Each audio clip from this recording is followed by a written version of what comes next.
ఎప్పుడైనా ఊహించారా ఇలా మీరు ఆదినారాయణ రెడ్డి గారి పక్కన కూర్చొని ఒకే చోట తిరిగి ప్రచారం చేస్తామని? ఫ్యాక్షన్ ఉన్న ప్రాంతంలో మేము నాయకులుగా వచ్చాం కాబట్టి అది ముద్ర పడుతుంది కాబట్టి మేము ఫ్యాక్షన్ లీడర్గా రాలేదు.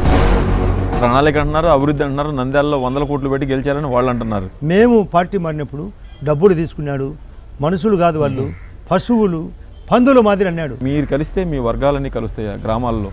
నా వర్గంలో ఉండేవాళ్ళు నీకు ఓటేస్తాం ప్రిఫరెన్స్గా, మాకు రామసుబ్బారెడ్డికి వేయలేమని.